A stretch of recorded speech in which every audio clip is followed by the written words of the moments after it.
సుమన్ టీవీలో మీ business promotions కోసం ఈ కింది నెంబర్ను సంప్రదించగలరు.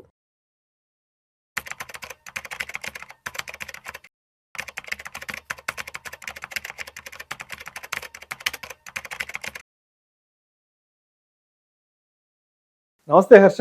నమస్తే sir. Harsha, welcome to Vishnu talks. Thank you. Harsha, గత సంవత్సర కాలంగా యుద్ధం అనే మాట చాలా సర్వసాధారణం అయిపోయింది. ఎప్పటి నుంచి యుద్ధం అనే మాట చాలా సర్వసాధారణం అయిపోయిందంటే, మన ట్రంప్ గారు ఎప్పుడైతే రెండవసారి అమెరికా దేశ అధ్యక్షుడిగా ఎన్నికయ్యాడో అక్కడి నుంచి యుద్ధం అనే మాట చాలా సర్వసాధారణమైంది. ప్రతిరోజు నిద్ర లేచిన దగ్గర నుంచి ట్రంప్ ఆ దేశం మీద యుద్ధం చేస్తున్నాడు, ఈ దేశం మీద యుద్ధం చేస్తున్నాడు, ఆ దేశం మీద కాళ్ళు దూకుతున్నాడు అంటే ప్రతిరోజు వార్తల్లో వింటున్నాం, చూస్తున్నాం కదా. అసలు ఏంటి అసలు ఈ ట్రంప్కి వచ్చిన ఇబ్బంది ఏంటి?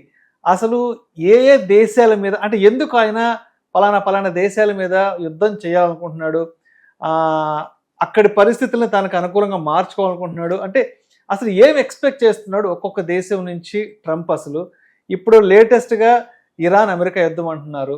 ఏంటి అసలు ట్రంప్కి కావలసింది ఇరాన్లో ఏముంది? ఒకవేళ యుద్ధం కనుక వస్తే ఇరాన్ అనే దేశం అసలు అమెరికాని ఎదుర్కోగలదా? అసలు ఈ రెండు దేశాలకు ఉన్నటువంటి డిఫెన్స్ ఆర్మీ పరంగా ఎవరి బలాలు ఎలా ఉన్నాయి అసలు? సో ట్రంప్ మీరు చూస్తే ట్రంప్ కెరియర్ మొత్తం he was a very big businessman. చాలా పెద్ద బిజినెస్ మ్యాన్ అతను పాలిటిక్స్లోకి వచ్చాక కూడా మొత్తం పాలిటిక్స్ని, యుఎస్ని, మిగతా దేశాలతో ఉండే రిలేషన్స్ అన్నిటిని కూడా ఒక బిజినెస్ ట్రాన్సాక్షన్ లాగే చూస్తున్నారు. ఆ బిజినెస్ ట్రాన్సాక్షన్ తన వైపు పాజిటివ్గా ఉండడానికి, తనకి మ్యాక్సిమం లాభం దాంట్లోంచి రావడానికి యుద్ధం అనేది ఒక వెపన్లా వాడుతున్నాడు. ఎక్కడికైనా సరే ఎవరిద్దరి మధ్యలో గొడవలు ఉంటే వాళ్ళ మధ్యలోకి వెళ్ళి తలదూర్చడానికి కారణం కూడా అల్టిమేట్గా ఆ ఇద్దరి మధ్యలో ఎవరు స్ట్రాంగ్గా ఉంటారో వాళ్ళని కొంచెం కూల్ చేపిచ్చేస్తే వీక్ వాళ్ళ దగ్గర ఉన్న రిసోర్సెస్ తను తీసుకోవచ్చు. For example Russia Ukraine war, ఉక్రెయిన్లో ఉండే రిసోర్సెస్ మొత్తం నాకు ఇవ్వాలి అనే దగ్గరే ఆ రష్యా ఉక్రెయిన్ అగ్రిమెంట్ కూడా ఆగిపోయి ఉంది. సో సిమిలర్గా యుఎస్ యాజ్ అన్ ఎకానమీ మీరు చూసినప్పుడు, యుఎస్ మిగతా దేశాల్లో జియో పాలిటిక్స్ చూసినప్పుడు repeated pattern through out history, ఎవరెవరి దగ్గర అయితే స్ట్రాంగ్ రిసోర్సెస్ ఉంటాయి వెళ్ళి వాళ్ళని అటాక్ చేసేది. ఒకప్పుడు ఆఫ్ఘనిస్తాను 1970s 80s, ఆ తర్వాత ఇరాక్ సద్దాం హుస్సేన్ మీద కానీ, రైట్, ఇఫ్ మిడిల్ ఈస్ట్ లో జరిగే మొత్తం టెన్షన్స్ లో ఎప్పుడైనా సరే యుఎస్ ఇంటర్ఫేర్ అయినా, వీటన్నిటిలో కామన్ ప్యాటర్న్ ఏంటంటే వీళ్ళందరి దగ్గర ఆయిల్ ఉంటుంది.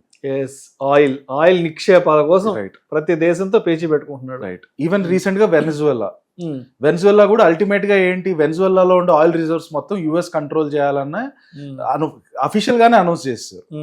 రైట్. అల్టిమేట్ గా అమెరికాకి ఎక్కడైనా ఆయిల్ వాసన వస్తుందంటే ఇమ్మీడియట్ గా వెళ్ళి వాళ్ళ మీద అటాక్ చేస్తారు. చాలా చక్కగా చెప్పారు నిజంగా. రైట్. సో అలాగే ఇరాన్ మీద చాలా సంవత్సరాలుగా ఇదే పాయింట్ మీద, కానీ ఏంటి, డైరెక్ట్ గా మేము ఆయిల్ కోసం అటాక్ చేస్తాం అని చెప్పరు. ఫస్ట్ మీ దగ్గర న్యూక్లియర్ వెపన్స్ ఉన్నాయని చెప్పి అటాక్ చేస్తారు. సేమ్ ప్యాటర్న్ ఇరాక్ మీద, సద్దాం హుస్సేన్ మీద ఎలా అటాక్ చేస్తారో అదే ఇరాన్ మీద కూడా రిపీట్ అవుతుంది.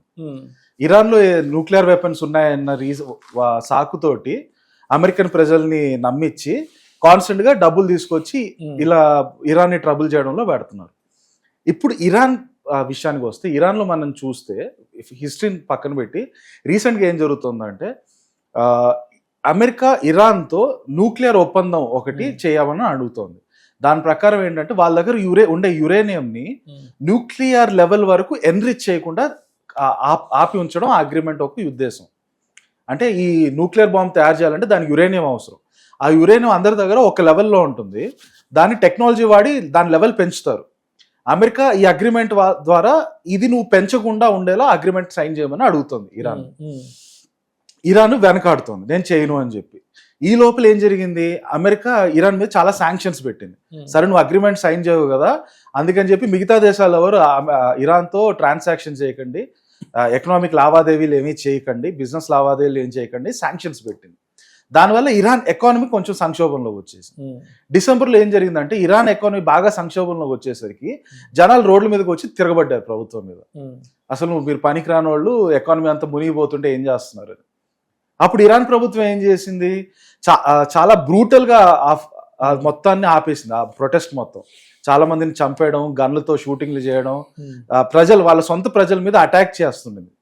అప్పుడు ట్రంప్ అదే సాగ్గా యూజ్ చేసుకొని నువ్వు నీ ప్రజల్ని నువ్వు చంపేస్తున్నావు కాబట్టి ఆ సాకుతో నేను నీ మీద అటాక్ చేస్తానని. ఇరాన్ ప్రభుత్వం మీద అటాక్ చేయడానికి ట్రంప్ యూజ్ చేసుకుంటున్న వెపన్ ఏంటి? ఇరాన్ ప్రభుత్వమే వాళ్ళ ప్రజల్ని తొక్కేస్తుంది అక్కడ. చూడండి వాళ్ళు ఎంత దారుణమైన ప్రభుత్వం. అందుకని ఇప్పుడు అమెరికా ప్రపంచం అందరికంటే పవర్ఫుల్ కాబట్టి ఇది మన రెస్పాన్సిబిలిటీ వెళ్ళి అది ఆపడం అని చెప్పి వెళ్ళి మళ్ళీ ఇరాన్ మీద అటాక్ చేస్తానని చెప్పి మళ్ళీ మొదలు పెట్టారు. బట్ మీరు ఇందాక అన్నట్టు అసలు వాళ్ళ పవర్స్ ఒకసారి చూసుకుంటే యుఎస్ లో ఆల్మోస్ట్ $900 billion అంటే almost close to $1 trillion budget ఉంది, డిఫెన్స్ బడ్జెట్. ఇరాన్ లో దాని 1% కూడా లేదు. $500 billion, $5 billion, $10 billion అక్కడ ఆ లెవెల్లోనే ఆల్మోస్ట్ 100:1 రేంజ్ లో రేషియోలో ఉంటుంది. మనుషుల ప్రకారం వస్తే యుఎస్ దగ్గర తక్కువ ఉండొచ్చు, వాళ్ళ ఉండేది 20 లక్షలే ఆర్మీ ఫోర్స్ 20 లక్షలు, ఇరాన్ దగ్గర ఉండేది 10 లక్షలు ఉండొచ్చు. కానీ యుఎస్ వాళ్ళ దగ్గర ఉండే వెపన్స్ ఆ టెక్నాలజీ వాళ్ళకి ఆ 20 లక్షలు చాలు మొత్తం లేపేయడానికి. అట్ ద సేమ్ టైం వాళ్ళ దగ్గర ఉండే ఏరోప్లేన్స్ కానీ ఎయిర్ క్రాఫ్ట్లు డ్రోన్లు న్యూక్లియర్ సబ్మెరీన్లు ఇవన్నీ వీటి రేషియోలు కూడా అన్ని 10 times 50 times ఉంటాయి. ఇరాన్ దగ్గర ఒకటి ఉంటే వీళ్ళ దగ్గర 10-50 ఉంటాయి. అండ్ దాని టెక్నాలజీ కూడా world class technology, latest technology America దగ్గర ఉండేది. ఇరాన్ వాళ్ళకి రష్యా వాళ్ళు ఎప్పుడో పాతవి ఇచ్చేసినవి పాత టెక్నాలజీలు ఉంటాయి. ఓకే, సో అక్కడ పెద్ద ఇది రాదు ఆ విషయంలో. వీళ్ళ దగ్గర ఉండే నంబర్ ఆఫ్ వెపన్స్ సోల్జర్స్ కి యుఎస్ కి ఎటువంటి పొంతన లేదు. ప్రాబ్లం ఎక్కడ వస్తుంది అంటే ఇరాన్ జాగ్రఫీ మీరు చూస్తే స్ట్రైట్ ఆఫ్ హార్ముజ్ అంటాం, అక్కడ ప్రపంచ ట్రేడ్ మ్యాక్సిమం జరుగుతుంది. లావాదేవీలు మన షిప్పులు ఇక్కడ నుంచి ఇండియా నుంచి యుఎస్ కి ఎక్స్పోర్ట్ అయ్యేవన్నీ ఆ స్ట్రైట్ ఆఫ్ హార్ముజ్ ద్వారా రెడ్ సీలోకి వెళ్తుంది. ఆ స్ట్రైట్ ఆఫ్ హార్ముజ్ ని కనుక ఇరాన్ మూసేసింది అనుకోండి, అది బార్డర్ లోనే ఉంటుంది. అది కనుక మూసేస్తే ఎంటైర్ గ్లోబల్ ఎకానమీ కొంచెం ఇబ్బందుల్లోకి వచ్చేస్తుంది. సో ఇరాన్ ఆ విషయాల్లో తన దగ్గర ఉండే పవర్ని వాడుకుంటుంది. ఇరాన్కి ఉండే పవర్ ఆ straight of Hormuz complete control Iran చేతిలో ఉంది. అమెరికా వచ్చి నేను ఏమన్నా చేస్తానంటే ఇరాన్ ముందెళ్ళి అది మూసేస్తుంది. అది మూసేస్తే ప్రపంచ దేశాలు అన్ని ఇబ్బంది పడతాయి కాబట్టి అందరు వచ్చి అమెరికా మీద ప్రెషర్ పెడతారు, బాబు ఎందుకు ఇరాన్ ఊరికే సతాయిస్తున్నావు, ముందు అది క్లోజ్ చేయండి త్వరగా అని చెప్పి. సో ఇరాన్ ఇలాంటి లెవరేజ్ని వాడుకుంటుంది. డైరెక్ట్ యుద్ధంలోకి వస్తే ఇరాన్ అసలు ఏ మాత్రం కూడా అమెరికా ముందు నిలబడలేదు. అంతే కదా, right? At the same time ఒకవేళ అమెరికా చెప్పినట్టు ఇరాన్ దగ్గర నిజంగానే న్యూక్లియర్ వెపన్స్ ఉన్నాయనుకోండి, ఈ రేషియోలో నువ్వు ఇంత బలం ఇంత స్ట్రాంగ్ గా ఉండి నువ్వు ఇంత వీక్ గా ఉన్నావు అంటే ఆ వీక్ గా ఉండేవాళ్ళు ఇమ్మీడియట్ గా న్యూక్లియర్ బాంబ్ తీసి వేసేస్తారు పెద్దవాళ్ళ మీద.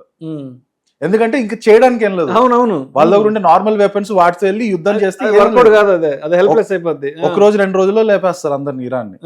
సో వాళ్ళు ఇరాన్ ఎలా ఆలోచిస్తుంది, స్ట్రైట్ ఆఫ్ హార్మూజ్ ఆపేయడం, ప్రపంచంలో ఆయిల్ బావులు ఎక్కడున్నాయో వాటిలో నుంచి ఆయిల్ సప్లై వచ్చేలా. అంటే ఫర్ ఎగ్జాంపుల్ ఇరాన్ చుట్టుపక్కల ఎక్కడెక్కడ ఆయిల్ బావులు ఉన్నాయి మిగతా దేశాల్లో, ఆ ఆయిల్ బావుల మీద అటాక్ చేయడం, రైట్? ఇలాంటి లెవరేజ్ పాయింట్స్ వాడుకుంటుంది. సో అక్కడ ఇంటర్నేషనల్ కంట్రీస్ అన్నీ కూడా ఇన్వాల్వ్ అవుతుంది మ్యాటర్లోకి. సో అట్ ద మూమెంట్ బెదిరిస్తూనే ఉన్నాడు. గత సంవత్సరం కాలంగా ఇప్పుడు చైనా ఇండియా లాంటి దేశాల మీద యుద్ధం అంటే బాగోదు కాబట్టి తారిఫ్లను బెదిరించాడు. అది రైట్. ఈ రష్యా ఉక్రెయిన్ వార్ లో సేమ్ ఇట్లాగే నేను ఈ డీల్ సెటిల్ చేస్తానని చెప్పి ఉక్రెయిన్ ని మీకు ఇన్ని రోజులు డబ్బులు ఇచ్చినందుకు మీ దగ్గర ఉండే రిసోర్సులని ఇప్పుడు మాకు ఇచ్చేయాలంటాడు. వెనిజువెలా దగ్గర ఆల్రెడీ ఓవర్ నైట్ వెళ్ళి అటాక్ చేసి వెళ్ళిపోయారు. సో సేమ్ అదే ప్యాటర్న్ లో ఇప్పుడు ఇరాన్ మీదకి వచ్చాడు. అంటే ఇప్పుడు అంటే ఇక్కడ ఆయన స్ట్రాటజీ ఏంటంటే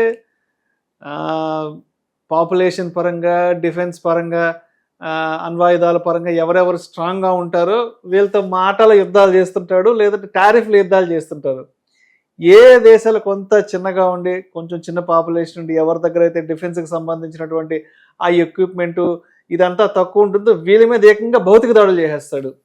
ఎగ్జాక్ట్లీ. అండ్ ఇవన్నీ కామన్ గా మీరు అన్నిట్లో కామన్ గా కనిపించేది ఏంటంటే బిజినెస్ ట్రాన్సాక్షన్, బిజినెస్, ఈ ఆయిల్, క్రూడ్ ఆయిల్, ఇదే గోల. అమెరికాకి మాక్సిమం లాభం చేకూర్చేలా ఈ ట్రాన్సాక్షన్ చేస్తాడు. అవతల కంట్రీ నాశనం అయిపోయినా పర్లేదు, అమెరికాకి మాత్రం లాభం రావాలన్న దాని మైండ్ సెట్ లోనే ట్రంప్ ఉన్నాడు. ఓకే. సో మొత్తానికి పెద్ద పెద్ద దేశాలతో మాత్రం టారిఫ్లకు సంబంధించిన వాణిజ్య యుద్ధాలు చేస్తుంటాడు, చిన్న చిన్న దేశాల మాత్రం ఏకంగా భౌతిక దాడులు చేస్తుంటాడు. ఇది ఆయన యొక్క political business strategy. Right. So with great power comes great responsibility అంటారు కదా. అమెరికా దగ్గర గ్రేటెస్ట్ పవర్ ఉంది, కానీ ట్రంప్ మాత్రం ఏ విధంగా కూడా రెస్పాన్సిబిలిటీ చూపించట్లేదు. ఈజ్ కంప్లీట్లీ నేను బాగుంటే చాలు, మిగతా వాళ్ళు అందరు నాశనం అయిపోయినా పర్లేదు అన్న మైండ్ సెట్తోనే తన ప్రీవియస్ ప్రభుత్వం అలాగే నడిపించాడు, ఈసారి కూడా ఇవన్నీ కూడా అలాగే నడిపిస్తున్నాడు. Right sir, right sir.